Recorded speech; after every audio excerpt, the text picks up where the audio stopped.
En este lugar el amor se expande, la fe florece, nadie se esconde.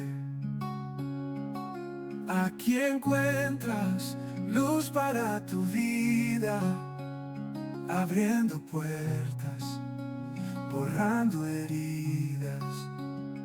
Iglesia Alcance Familiar. Ahora sí, regresando al tema.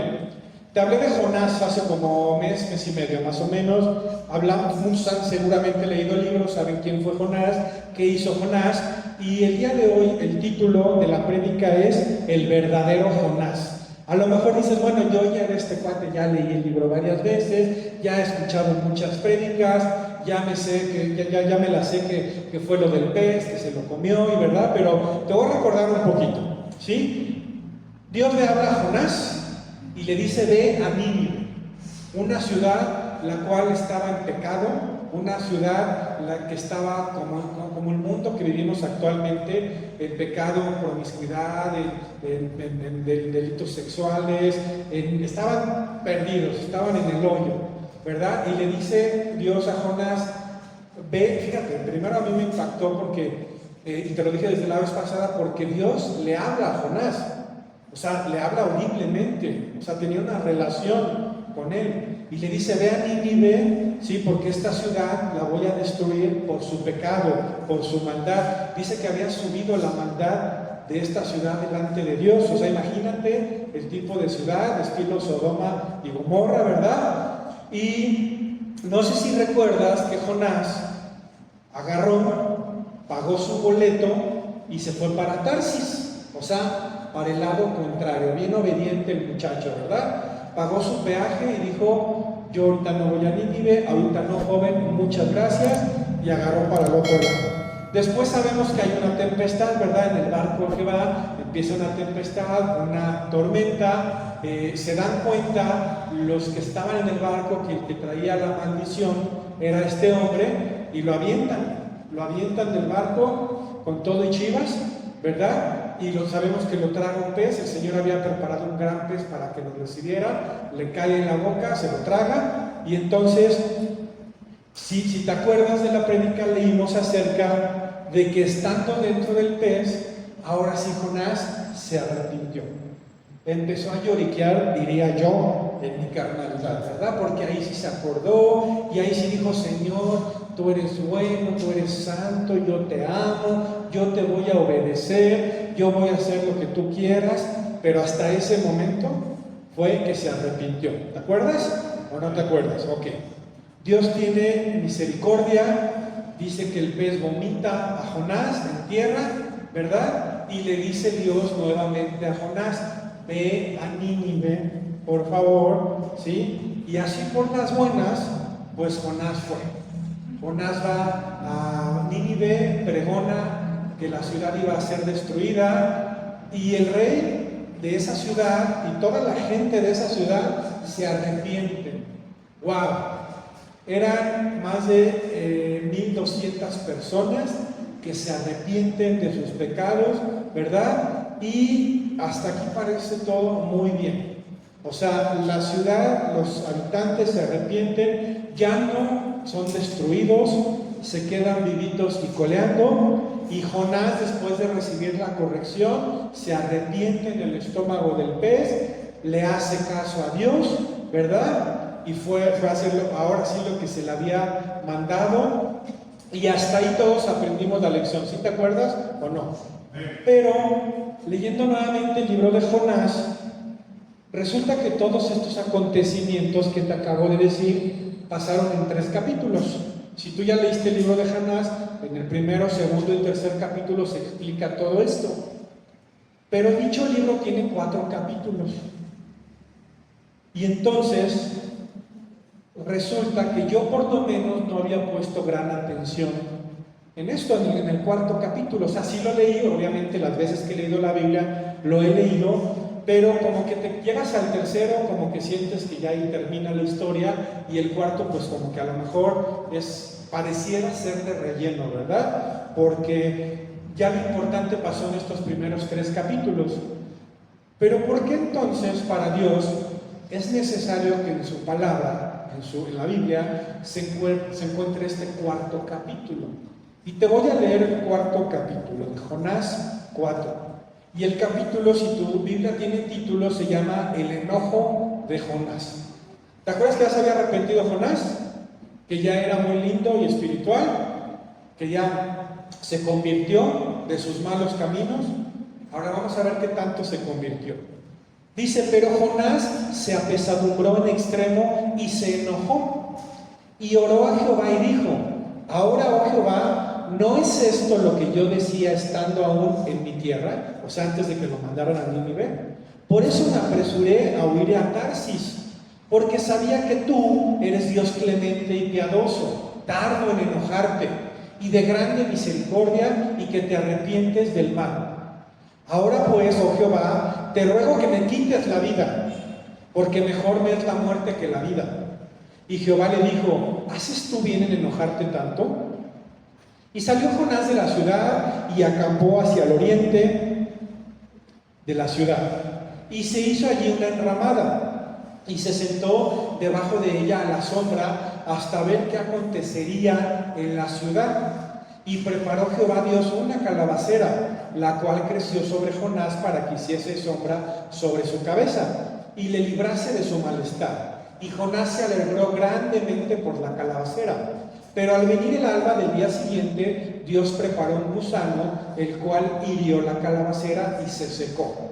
Y aconteció que al salir el sol, preparó Dios un recio viento solano, y el sol hirió a Jonás en la cabeza, y se desmayaba, y deseaba la muerte, diciendo, mejor sería para mí la muerte que la vida. Entonces dijo Dios a Jonás, ¿tanto te enojas por la calabacera? Y él respondió, mucho me enojo, hasta la muerte. Y dijo Jehová, ¿tuviste tú lástima de la calabacera en la cual no trabajaste, ni tú la hiciste crecer, que en espacio de una noche nació y en espacio de otra noche pereció? Y no tendré yo piedad de Nínive, aquella gran ciudad donde hay más de 120,000 personas que no saben discernir entre su mano derecha y su mano izquierda, y muchos animales. ¿Te suena familiar? Si habías leído los 4 capítulos, pero habías puesto atención en este cuarto capítulo, o a lo mejor yo soy el único nuevito, ¿verdad? Habíamos leído hasta el 3 y en el 4 a mí me asombra esta porción de la palabra. Obviamente lo que más me asombra es la condición de este hombre, la soberbia que había en él, el odio, la maldad. Dice primero que se apesadumbró en extremo y se enojó. Apesadumbrar se refiere a afligir, entristecer, atribular. O sea, se afligió en extremo, no poquito. No estaba poquito afligido, estaba súper afligido porque no se había muerto la gente. Y estaba además de súper afligido, súper enojado. Se enojó porque no se murió la gente. Porque él lo que quería era ver sangre. Él lo que quería es que toda esa gente se muriera. Se enojó porque la ciudad no fue destruida. Él estaba esperando a que cayera fuego del cielo y se murieran todos. Y además todavía escuchamos, en lo que te acabo de leer, que todavía acepta que había huido a Tarsis por ese motivo. O sea, todavía dice, no, yo me fui para el otro lado porque yo sé que tú eres un Dios bueno y que perdonas a la gente. Por eso yo no quería venir, sabía que no los ibas a matar. Por eso me fui para el otro lado. ¿Me estás entendiendo la maldad de este tipo? La soberbia de este hombre. A mí la verdad me impactó porque además es un hombre al que Dios le hablaba. Acepta que había ido a Tarsis, ¿sí? Porque Dios iba a salvar esa ciudad. Y no le parecía. Le parecía más su decisión, su posición y su soberbia que la decisión y la posición de Dios. Y el deseo de Dios de bendecir a su creación. Pero te reitero, Jonás quería ver sangre correr. Quería que se muriera la gente, no importando si había niños o gente grande, ¿verdad? O viejitos, o mujeres, o hombres justos. No le importó a Jonás. Él quería realmente que se murieran todos. O sea, de verdad es que no sé si me doy a entender, pero wow, me impacta este hombre porque conocemos asesinos, sicarios y demás, pero yo entiendo que los sicarios, por ejemplo, sabemos que trabajan para el narco o para la delincuencia organizada. Yo entiendo que ellos matan principalmente por un propósito económico. Al final de cuentas es su chamba, ¿verdad? Reciben dinero y es su chamba, pero no sé hasta qué punto les pueda dar felicidad o gusto matar a alguien. No sé, este hombre yo creo que estaba peor que un sicario, peor que, bueno, no lo entiendo, o sea, me vuela la cabeza, la verdad, saber el egoísmo que había en este hombre. Y sabes que, familia, a veces nosotros somos así. Este hombre era un hombre envidioso, este hombre era un hombre egoísta. Yo sé que no estamos en esa posición de anhelar ver correr sangre, ¿verdad? Pero ¿sabes qué? A veces nosotros somos envidiosos y somos egoístas. Un poco como se comportaba este hombre. A veces nos da envidia que a los demás les vaya mejor. ¿Por qué? Porque a ese pueblo le fue mejor. ¿Estás de acuerdo? Estaban listos por pasar a la guillotina y les perdona Dios la vida, entonces les va mejor, tienen un resultado mejor. Y a veces nosotros, familia, somos envidiosos y somos egoístas. Nos da envidia, te reitero, que a los demás les vaya mejor, incluso si son cristianos. Yo sé que aquí somos una iglesia pequeña, que casi todos ustedes son santos y santas, ¿verdad? Y no santo como cuchador, sino santos esforzados, ¿verdad? Por hacer lo que manda el Señor, pero a veces nos dan ganas de que caiga fuego del cielo, ¿verdad? Cuando a alguien le va mejor, cuando un cristiano se equivoca, cuando un cristiano se va de la iglesia, cuando un cristiano, hermano, la riega, ¿verdad? De repente en la iglesia vemos a alguien que nos da envidia, que a lo mejor tiene una posición, por ejemplo, en la alabanza, ¿verdad? Y cuando le va mal, algunos cristianos decimos, sí, pues yo ya sabía. Mira, yo me di cuenta, nada más que no le quise decir al pastor, pero yo sé cómo es ese hombre, yo sé cómo es esa mujer, y a veces así juzgamos, ¿verdad? Pero la realidad es que, familia, Dios nos llama a ser misericordiosos, no solo con los de la iglesia, no solo con nuestra familia espiritual, sino con los de afuera. Nos llama a amar al prójimo. Ojo, es muy complicado, sí. A mí me cuesta mucho trabajo amar al prójimo. Te lo he dicho en otras ocasiones, amarte a ti pues está fácil. Aquí todos se ven bien bonitos, todos se ven bien espirituales, ninguno de aquí se ve pecador. Pero amar al prójimo allá afuera, cuán complicado es. Amar al prójimo en el tráfico, cuán complicado es. ¿A alguien se le complica amar al prójimo en el tráfico? Amén. Amar al prójimo cuando la cajera de la horrera, en la caja que te toca, es la cajera más lenta de todo México, la menos capacitada, cuán difícil es.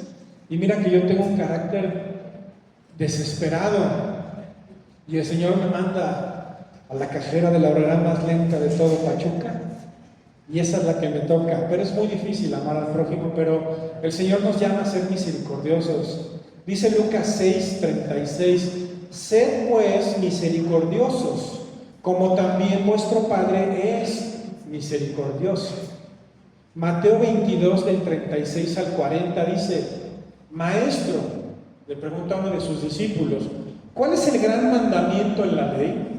Jesús le dijo, amarás al Señor tu Dios con todo tu corazón y con toda tu alma y con toda tu mente. Este es el primero y grande mandamiento. Y el segundo es semejante, amarás a tu prójimo como a ti mismo. De estos dos mandamientos depende toda la ley y los profetas. Tienes que amar a tu prójimo. No le puedes guardar rencor, envidia, como Jonás, que cuando vio que no se murieron, que les fue mejor, ¿sí? Le dio envidia, le dio coraje. Algunos hijos de Dios, allá en Veracruz, ¿verdad?, creen que las demás religiones están errados y todos se tienen que ir al infierno. Y a veces por ser cristianos nos creemos superiores y mayores y decimos, ah, sí, los católicos que se mueran y que se vayan al infierno. ¿Pero por qué? ¿No son tu prójimo? ¿No son nuestro prójimo? Dice en la palabra que si aceptan a Jesús como su único y suficiente Salvador serán salvos. Ay, sí, pero ellos no se esfuerzan, no vienen a la iglesia todos los domingos, entonces que se mueran, se vayan al infierno. No, yo no te sé decir si se van a ir o no al infierno. Yo creo que no, yo creo que tenemos un Dios bueno y misericordioso.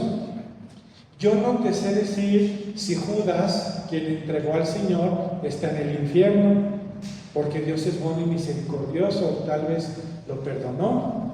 Yo no te sé decir si todos los judíos se van a ir al infierno, porque unas son el pueblo de Dios, pero ellos no aceptan a Jesús como su único y suficiente Salvador. Entonces, yo no te lo sé decir, pero yo no soy quien para juzgar y tú tampoco. Entonces, pero a veces así somos los cristianos. En nuestra religiosidad, así actuamos, queremos mandar a todos al infierno. Y es que el religioso, familia, cree en Dios, como tú y yo, como yo, alaba a Dios, canta estas hermosas alabanzas que tuvimos ahorita, le ora a Dios, lee su palabra, pero el religioso es aquel que cree que solo él está bien, que solo él está en lo correcto, porque así le enseñaron, y que si los demás no hacen las cosas como él considera que están bien, entonces están mal y se van al infierno. Y desde cosas sencillas. Nosotros estuvimos en un principio, cuando conocimos al Señor, en una iglesia en la cual tenía un terciopelo rojo aquí atrás. Y hay quienes piensan que si no hay un terciopelo rojo aquí atrás, no está bien la iglesia. Si el pastor no trae traje y corbata, está mal. Si aplauden o danzan, está mal, porque así les enseñaron. Y así son los religiosos, familia. Así son los religiosos, y debemos de cuidarnos nosotros y de cuidar nuestro corazón de no ser religiosos. Yo me acuerdo que en esa iglesia que estábamos teníamos un himnario, que era un librito chiquito, y ahí cantaban las alabanzas. Y ahí donde alguien empezara a aplaudir tantito, porque lo veían feo. ¿Cómo que vas a aplaudir? Pues ni que estuviéramos en el antro. Bueno, al Señor le gusta que lo alabemos. Nosotros aquí sí le aplaudimos, le cantamos, le alabamos, le gritamos. ¿Por qué? Porque lo amamos, ¿verdad? Y así tiene que ser, creo yo, pero no quiere decir que los demás estén mal, ni de allá para acá, ni de acá para allá. Ellos también se van a ir al cielo, claro que sí. También se van a salvar, claro que sí. Si van a tener a lo mejor ellos en su recámara van a tener un terciopelo rojo, ¿verdad? Y nosotros no lo sé, no sabría decirte, pero esa es la religiosidad, familia. Pero lo que sí es un hecho es que Dios no nos mandó a juzgar, nos mandó a bendecir a la gente y no a ser piedra de tropiezo, porque sabes, con este tipo de situaciones podemos ser piedra de tropiezo. ¿Estás de acuerdo que nosotros somos ejemplo? Que nosotros tenemos que dar testimonio, no solo a los de la iglesia, sino a los de afuera, en nuestro trabajo, en la escuela, con nuestros familiares y demás. Dice 1 Corintios 10:32, no seáis tropiezo ni a judíos, ni gentiles, ni a la iglesia de Dios. O sea, no seas tropiezo para nadie. Y si eres de piedra de tropiezo, dice en Marcos 9:42, cualquiera que haga tropezar a uno de estos pequeñitos que creen en mí, mejor le fuera si se le atase una piedra de molino al cuello y se le arrojase en el mar. Así que no hay que ser piedra de tropiezo. La religiosidad nos puede llevar a ser piedra de tropiezo. Nosotros, algunos de ustedes saben que venimos de Veracruz, estuvimos 9 años en nuestra iglesia acá, llegamos aquí y aquí ya tenemos 3 años, pero antes de llegar aquí yo tengo una tía que vive aquí en Pachuca, tiene más de 20 años o 25 años de vivir en Pachuca, y cuando ella llegó a Veracruz la llevábamos a la iglesia y en una de esas el Señor la tocó, la alcanzó, fue bautizada en el Espíritu Santo, se vino para Pachuca y nos preguntó, oye, yo me quiero congregar aquí, y la mandé a una iglesia que yo consideré similar a la nuestra, y dice que cuando llegó, mi tía tenía una cadenita con un dije de una cruz, y cuando llegó a esa iglesia, dice que una hermana la agarró así del dije, de la cadenita, y le dijo: esto no, hermana, esto está mal. Así, con ese amor que te estoy diciendo.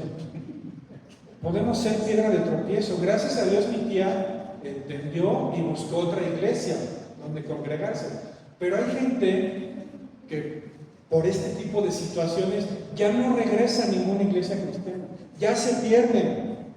Porque si voy para que me traten mal, pues mejor no voy. Los cristianos me tratan mal, ¿no? O tu vecino, tal vez tus vecinos saben que eres cristiano y tú eres una joyita ahí en tu calle, ¿verdad? Y das un mal testimonio. ¿Cuándo va a tener ganas tu vecino de convertirse o de ir a la iglesia? O si escuchan tu testimonio, ¿no? Van pasando por afuera de tu casa y puras mentadas de mamá, chinches, piojos, moscas, cucarachas y demás, pues obviamente con qué ganas van a ir, ¿no? Entonces, qué complicado es que seamos piedra de tropiezo, familia. Pero bueno, vamos a continuar con Jonás. El bendito Jonás. Dice que Jonás salió al oriente de la ciudad y se sentó a ver qué pasaba en la ciudad. O sea, salió ya, si ya Dios había perdonado la maldad de esta ciudad y ya se había arrepentido de acabar con ellos, yo me pregunté qué estaba esperando Jonás, porque él salió y se puso en primera fila para ver la ciudad, ¿no? En esa posición dice que estaba. ¿Qué estaba esperando Jonás? Yo creo que estaba esperando a que Dios dijera: ¿sabes qué? No, mejor sí los voy a matar. Mejor que sí caiga sangre, que sí caiga fuego del cielo. Eso es lo que yo entiendo, porque si no, de otra manera no me explico por qué Jonás salió de la ciudad y se puso en un lugar y en una posición viendo hacia la ciudad. Estaba esperando a que Dios se arrepintiera de su decisión y que sí se los acabara echando. Te reitero, el anhelo del corazón de este hombre es que la gente se muriera. Eso es lo que anhelaba.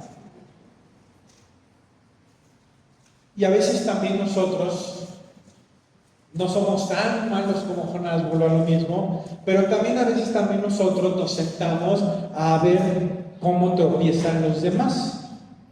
Vemos que alguien está haciendo las cosas de manera incorrecta y en lugar de compartirle, de advertirle, de decirle: mira, por ese camino yo ya transité y te va a ir mal, ya sé para dónde vas, ya sé dónde vas a acabar, ¿sí? A veces nos quedamos callados. Dice, no sé si sabes, pero también en la omisión, cuando omites el hacer algo, también ahí hay pecado. Si dejamos de hacer algo que debemos de hacer antes de que esa persona caiga, estamos pecando.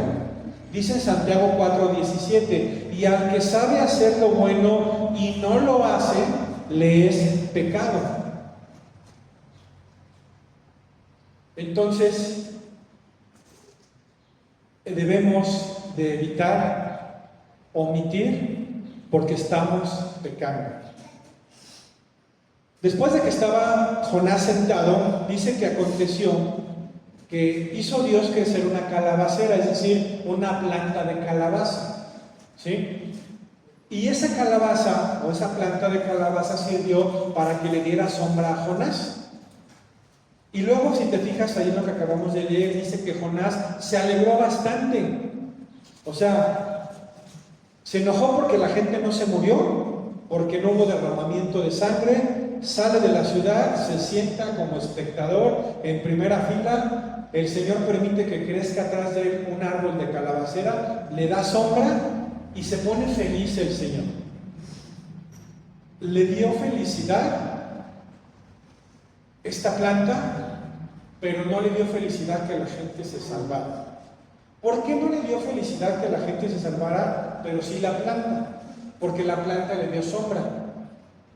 Entonces, ¿quién fue el beneficiado con esa sombra? Jonás. Entonces, Dios le da a probar un poco de comodidad, de confort, ¿verdad? Y entonces eso sí le da felicidad. Y eso, ¿sabes por qué, familia? Porque los seres humanos, como Jonás, nos importa más nuestro beneficio propio. Nos importa más nosotros. Primero yo, después yo y al último yo. Así es como actuamos en general los seres humanos. Y eso le hizo feliz a Jonás porque fue para beneficio de él. Después de esto le muestra lo siguiente, Jonás 4 del 7 al 9 dice: pero al venir el alba del día siguiente, Dios preparó un gusano, el cual hirió la calabacera y se secó. Y aconteció que al salir el sol, preparó Dios un recio viento solano, y el sol hirió a Jonás en la cabeza y se desmayaba, y deseaba la muerte, diciendo: mejor sería para mí la muerte que la vida. Entonces dijo Dios a Jonás: ¿tanto te enojas por la calabacera? Y él respondió: mucho me enojo hasta la muerte. Así le respondió a Dios. O sea, crece este árbol, le da sombra a Jonás, Jonás se pone feliz, eso le alegró la vida, porque era para él, para su comodidad, para su confort. Y entonces, cuando Dios prepara este gusano, ¿sí?, entonces le vuelve a dar el sol a Jonás, y entonces se enoja. Dice que había un sol tan fuerte que se desmayaba. Y cuando se enoja, lo que dice Jonás otra vez es: ojalá me muriera. O sea, ver la clase de hombre. Bueno, ahora como me da sol y me está dando un golpe de calor, ojalá me muriera. Ve la soberbia con la que este hombre le habla a Dios. Dios le pregunta: ¿en verdad te enojas tanto por eso? ¿En serio? Y él respondió: mucho me enojo hasta la muerte. ¿Cómo se dirigía este hombre a Dios, no? Groseramente, soberbiamente, sin respeto. Por la falta de respeto, creo yo, no lo dice ahí, pero lo entiendo, que él no veía a Dios como autoridad. Si tú te preguntas por qué le contestaba así a Dios, por qué se comportaba así delante de Dios, porque él no veía a Dios como su autoridad. Lo vemos desde el inicio. ¿Te acuerdas que al inicio lo manda a Nínive? Y él se va para Tarsis. Si él hubiera visto a Dios como autoridad, lo hubiera obedecido. ¿Estamos de acuerdo? Pero él no veía a Dios como su autoridad. Y por eso agarró y jaló para el otro lado. Ya después sabemos que lo cumplió, bueno, pero porque, pues después de haber sido tragado por el pez y demás, y vomitado en tierra, digo yo que tenía 5 grandes razones para obedecer. Así, miren, ya le dio miedito y entonces ya fue y obedeció, ¿verdad? Y fíjate, según él, muy valiente, ¿no? Porque en lo que te acabo de leer ahorita dice que él decía que mejor prefería morir. ¿Estás de acuerdo?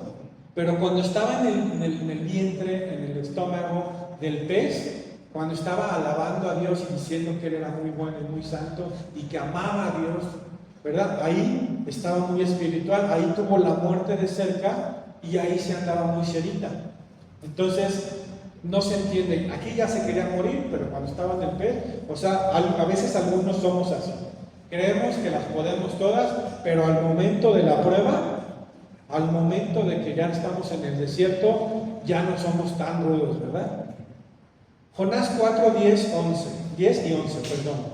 Dice: y dijo Jehová: ¿tuviste tú lástima de la calabacera en la cual no trabajaste, ni tú la hiciste crecer, que en espacio de una noche nació y en espacio de otra noche pereció?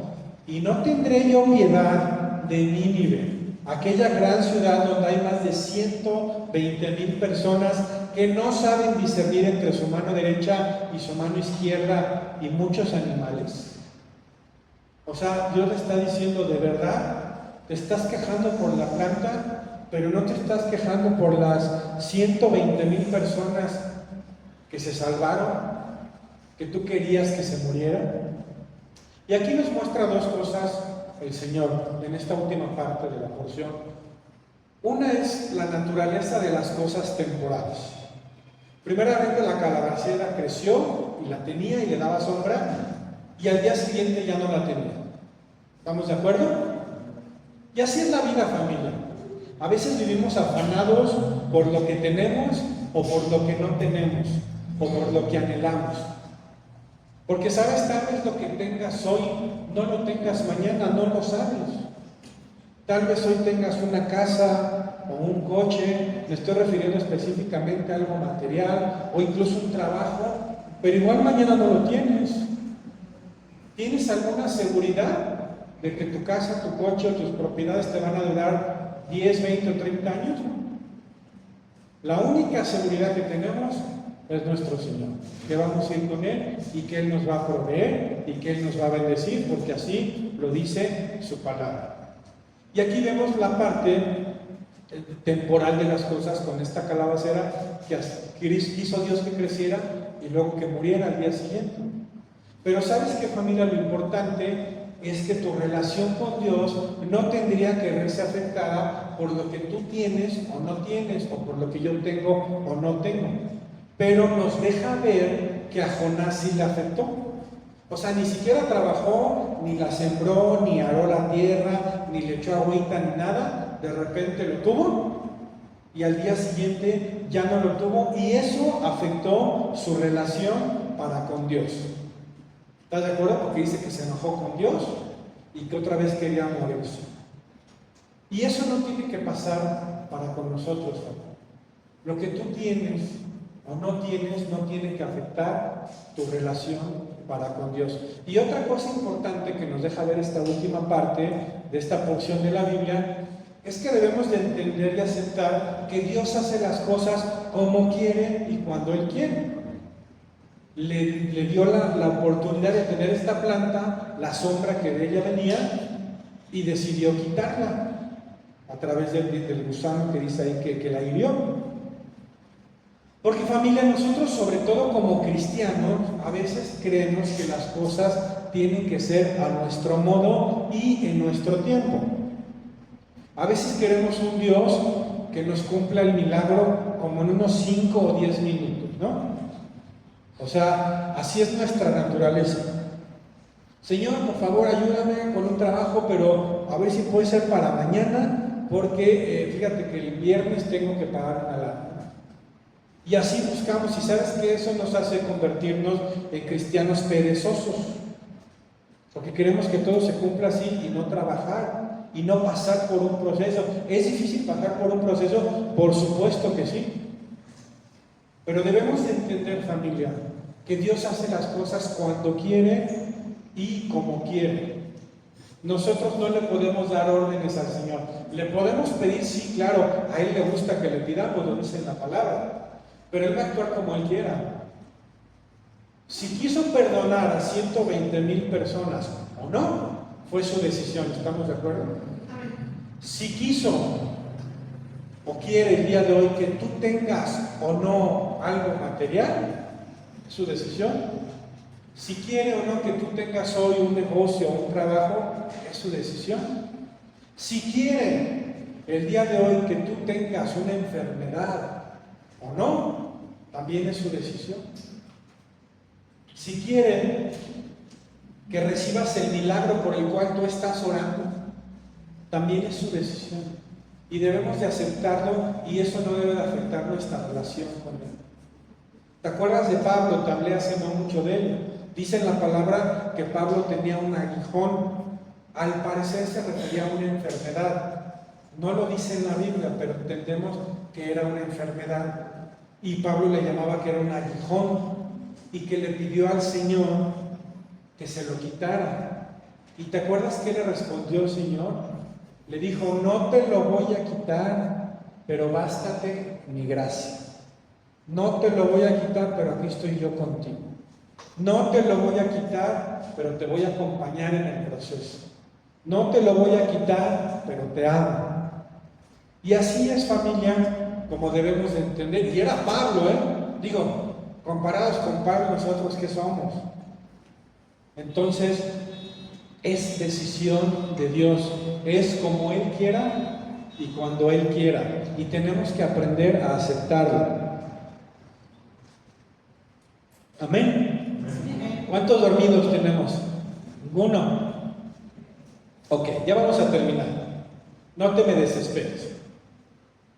Después de analizar todo esto, reitero, no sé si te había caído el 20 bien del capítulo 4 de Jonás, Pero después de analizar todo esto, la pregunta es, ¿por qué Jonás se comportó de esta manera? ¿Por qué se comportó desobediente?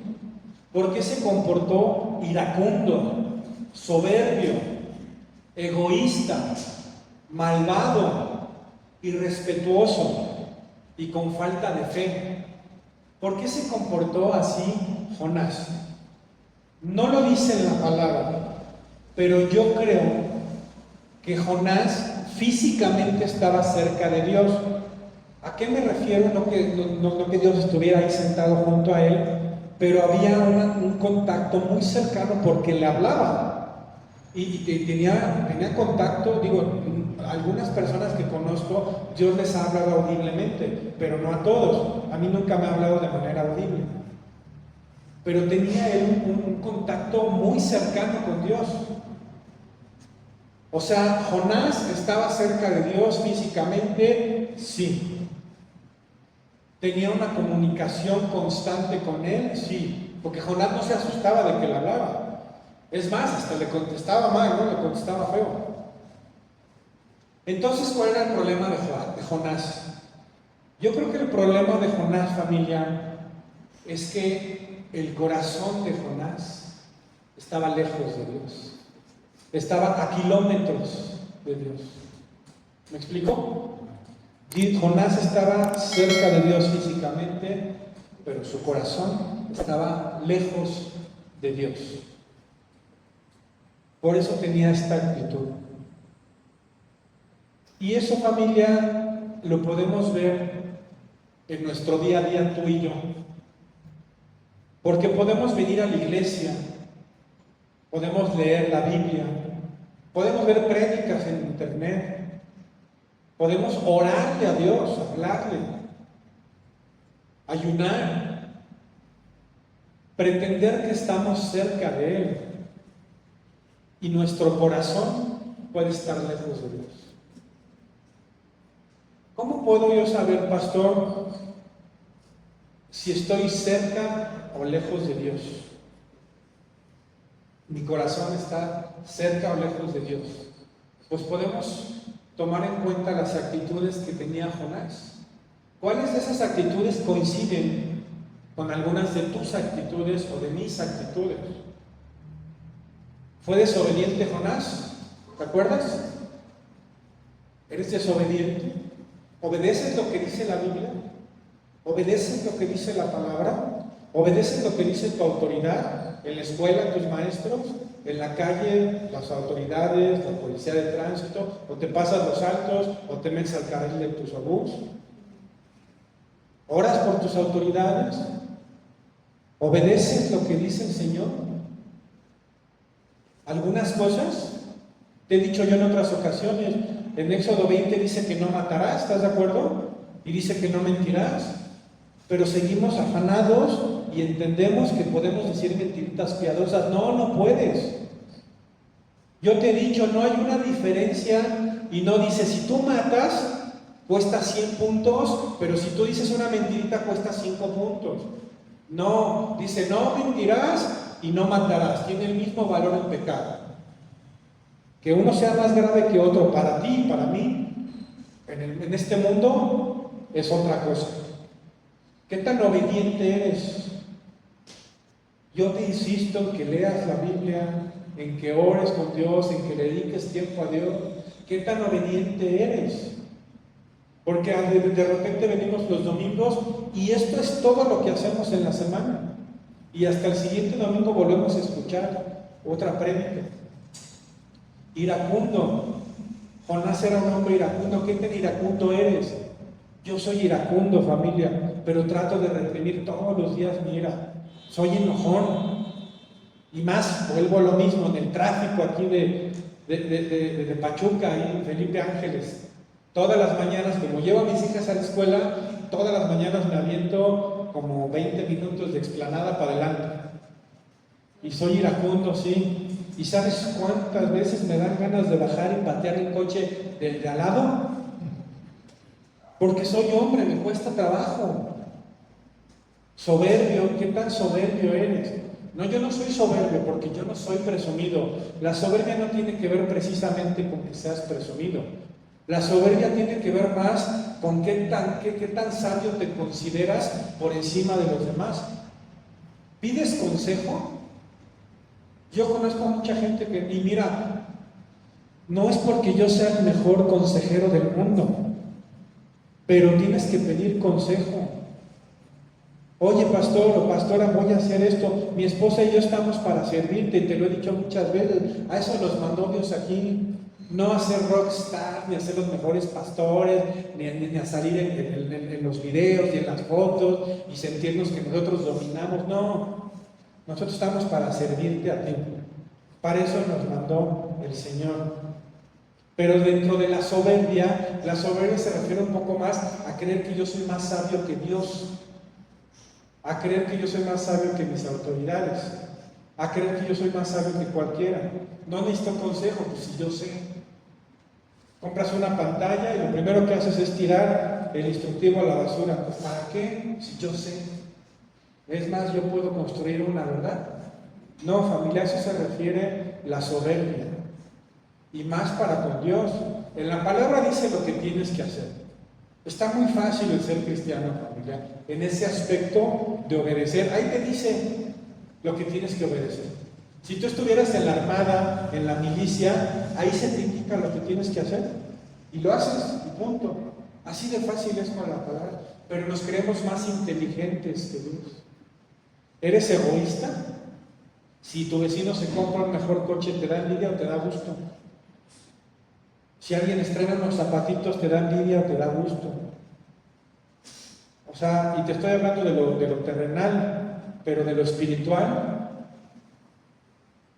O sea, si alguien tiene más comunión con Dios, tendría que darte gusto. Si alguien es bendecido por Dios, tendría que darte gusto. Tendrías que actuar de una manera no egoísta. ¿Eres malvado? No, yo no soy malvado, soy cristiano. Porque este hombre era malvado, quería que se murieran 120,000 personas. No, yo no soy malo, pastor. No lo sé. No lo sé, no te conozco, no conozco tu casa, pero hay veces que le deseamos el mal a alguien. Y eso es ser malvado. Hay veces que le ponemos el pie a alguien. No te estoy hablando físicamente de ponerle el pie, de tropezar a alguien en el trabajo. Estamos viendo que nuestro conocido, compañero, o como le quieras llamar, va por mal camino, se va a tropezar, va a acabar mal y nos quedamos callados, que se caiga solito. Somos irrespetuosos, con tu autoridad eres irrespetuoso. Yo sé que aquí en esta iglesia yo les he dicho, a mí díganme como quieran. Si me quieres decir pastor, algunos me dicen pastor, otros me dicen Carlos, otros me dicen Charlie, algunos me dicen Tato, porque en mi casa desde niño siempre me han dicho Tato. De hecho, si tú vas a Veracruz a una iglesia, pues allá soy Tato, soy el pastor Tato, ¿verdad? Y yo no me ofendo, yo no tengo ningún problema de identidad, yo sé que soy hijo de Dios y eso es lo principal. Y no me refiero a que seas irrespetuoso en la forma en que te diriges a mí, pero en la forma de considerar a tu autoridad. Hay veces que somos irrespetuosos con Dios, le contestamos así. ¿Te has enojado con Dios? ¿No? Puros santos me mandó el Señor, aleluya. Yo sí. Yo vivía yo en México, servía en una iglesia, la iglesia del Señor, estaba yo como líder de una célula, ¿verdad? Y a mi papá le dio un derrame cerebral, se le paralizó la mitad del cuerpo y dejó de hablar. Y lo primero que yo dije es, Señor, cuando más te estoy sirviendo en mi vida, se enferma mi papá, dejé la célula tirada y dejé de ir casi un año a la iglesia. Me enojé con Dios. Porque así era yo de tonto. Lo que sí nunca hice fue dejar de diezmar. Estoy tonto, pero no tanto, ¿verdad? Yo sé que si diezmo, Dios bendice mis finanzas. Entonces sí, pues tonto, pero no tanto. Entonces, pero me enojé con Dios. Fui irrespetuoso con Dios. Durante casi un año dejé de orar, dejé de escuchar alabanzas, dejé de ir a la iglesia, pensando que Dios tenía que cumplir mis caprichos. y que Dios tenía que hacer las cosas como a mí me gustan. Falta de fe. ¿Tienes falta de fe? Hace 2 semanas te hablé acerca de la fe. La fe se refiere a la confianza. ¿Tienes falta de fe? ¿Estás afanado porque vas a comer mañana? Eso es falta de fe. Eso es incredulidad. Tenemos a un Dios todopoderoso que en su palabra nos dice que nos va a proveer. Estas son las actitudes de Jonás. Si te quedó el saco de alguna, me hubieras dicho amén. Desobediencia, ira, soberbia, egoísmo. Era malvado, irrespetuoso y falto de fe, incrédulo. Familia, yo no te pretendo juzgar el día de hoy, pero creo que si estás luchando con alguna de estas situaciones, la ventaja es que, te lo he dicho, tenemos un Dios de segunda y terceras y cuartas oportunidades. Pero analiza, familia, si tu corazón está cerca de Dios, porque cuando salimos de aquí, cuando bajamos estas escaleras, y todavía el domingo hoy vamos a nuestra casa y estamos a gusto y convivimos como familia, pero a partir de mañana, ¿cuál es tu actitud? ¿Cuál es tu forma de comportarte toda la semana? Porque el ser cristiano es ser cristiano día y noche toda la semana, no nada más los domingos. ¿Cómo te comportas para con la gente? ¿Cómo bendices a la gente? Ayer fuimos al hospital general a llevar un poco de pan dulce, unas tortas, unas aguas, unas cobijitas, gracias a Dios, por cierto, gracias a los que pudieron aportar algo, pero fuimos a bendecir a la gente. Y ¿sabes qué? Llegamos y ya había otras 2 iglesias ahí, no importa, pudimos orar por algunas personas, pudimos regalarles un pan. ¿Cuál es tu actitud para con la gente? Y no es porque sea yo muy buen pastor y los que estamos aquí que fuimos somos muy buenas personas. Es que eso nos mandó el Señor. A bendecir a la gente, a amar a la gente, a amar al prójimo. Pero ¿cuál es tu actitud durante la semana en tu lugar de trabajo? ¿Cómo tratas a la gente en tu lugar de trabajo? ¿Cómo te expresas? ¿A mentadas de mamá? Porque ¿de qué sirve que el domingo aquí en la iglesia no digas groserías, pero toda la semana le estés mentando la mamá a todos tus compañeros o compañeras de trabajo? Tu integridad. ¿Te robas un peso en tu trabajo? ¿Un clip? ¿Un alfiler? Es que un clip, ¿cuánto puede costar? No importa. No es el valor económico. Es lo que hay en tu corazón. Cuando decides no robarte nada, y lo decides considerando que Dios te está viendo, ¿sí? Ahí es donde marca la diferencia. No es, para Dios es lo mismo si te robas 1,000,000 de pesos que un peso. ¿En serio? Sí, te robar, ¿no? ¿Por qué te robas un peso y no 1,000,000? Familia, te reitero, es la actitud. A mí me encantaría que analizaras esta palabra y que hicieras un ejercicio de retroalimentación y que entendieras en qué ámbito de tu vida tu corazón está lejos de Dios. Tu corazón está apartado de Dios.